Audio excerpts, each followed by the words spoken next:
Okay, it's a video for the new ThieAudio Hype 4. It is a hybrid set. If you're interested in getting this set, this exact set right here, comment below this video. You got to be a subscriber. You guys know the routine.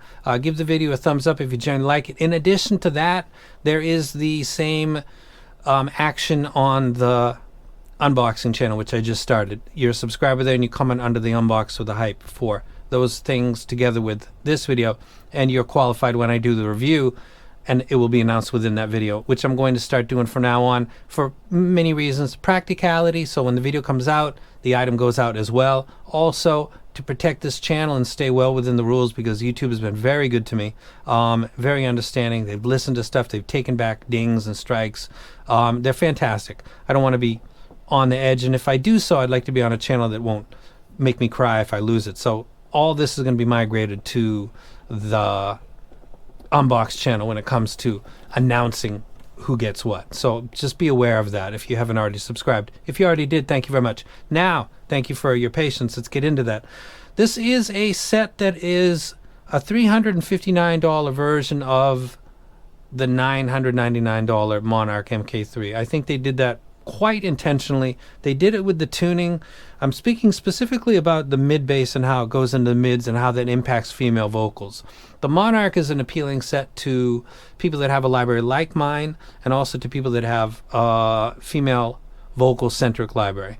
The Monarch original did really well. The 2 and also the 3 seems to be a set that crosses genres that I listen to and people that listen to genres that I don't listen to, and that's why its sales metrics so well. And they're being very careful with the mid bass, and my listening to the set kind of bears out what I think they're going for. So let's start with the bass. 4-string, 5-string bass guitar, listening to Sneaking Sally Through the Alley, really funky bass line. Please Do Not Go by the Violent Femmes. The intro to Taking It to the Street by the Doobie Brothers. Dun, dun, dun, dun, dun. The bass guitar on Black Sabbath Sweet Leaf, I'm able to pull that out from the drum actually pretty good. Let me see if I can get back to where I'm actually supposed to be, which is right here. It's doing that good. Listening to like 808 drops or something like on Kendrick Lamar, Money Trees, the slam is good. It's very nice. It's very clean. The triple hit on Big Boy Kill Jill, the lowest being I think at 38 hertz according to a spectrogram. It's got nice energy. The triple drop sounds nice and clean. So the low end is nice and stout, and it does a hip hop R&B centric library good. It also does rock and roll well with the bass guitars. Also a drum kit. The rhythm section sounds very nice.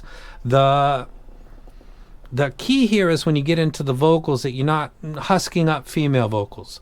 And this set isn't doing that, which is very much like the Monarch MK3. The Hype 2 is a set that graphs similar to the other two. To the ear, it sounds more intense on both ends. It's more V-shaped to my ears. And a graph is a video that I'll be doing soon, because there's a lot of things that graphs don't tell. And sometimes they're kind of, not in this case on this video, but sometimes there's sets that don't get love because the graph indicates it might do some particular thing, but it doesn't really when you listen to it. It does when that tone is being shot through it and measured, but that's a whole different video. This set is playing back my library well. Female vocals, male vocals are both coming back well. Chris Cornell sounds excellent. Also sticking around there, the guitar solo on Black Hole Sun sounded absolutely savage. I went through that one side of that album and a little bit more. I listened to classical music briefly, some Vivaldi, and I thought it sounded good. It's got enough energy to have the musicality, but not enough to kind of blur into the harmonics. And also there's not so much harmonics that I know I'm going to be listening for an hour max, because I listened to this set for about 3 hours straight and took notes. And a lot of times I just was getting into the music because having tough days and then finally being able to let go emotionally and get into the music is a very nice, refreshing thing. Keep that in mind as well. I'm having a really good day today, and I didn't have a great day yesterday, and this set helped me kind of get into a good mood. It sounds really good, and it really does play back my library quite well.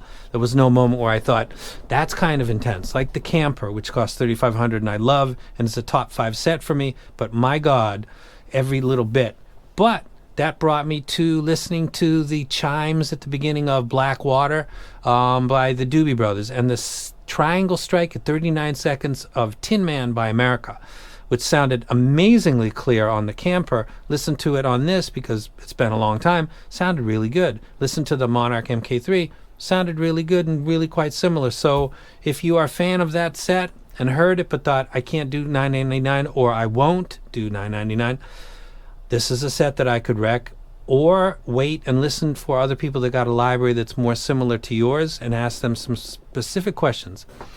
A bass guitar, 4 and 5 string, sounds excellent. The kick drum sounds excellent. The drum kit, the rhythm section in general sounds good. It's not getting in the way of vocals for my library. Harmonics of everything, particularly guitar with distortion pedals and cymbal strikes, sound good. They sound proper but not overly energetic. It's a really well done set in a price range that's kind of weird. There's tons of stuff below 150 and there's seemingly tons of stuff above $1,000, though most of it's not remotely worth it. I find some of it to be worth it.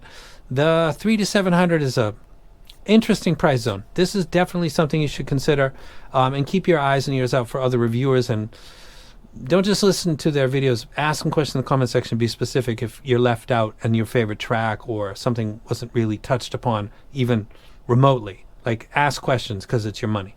And I don't think any reviewer worth their salt is going to not reply if they see your question. So that's my first impressions video. Again, if you comment below this video and you're subscribed and you do the same on the unbox, you're good to go when the video drops. So when you see that video, be looking for somebody because it could be you.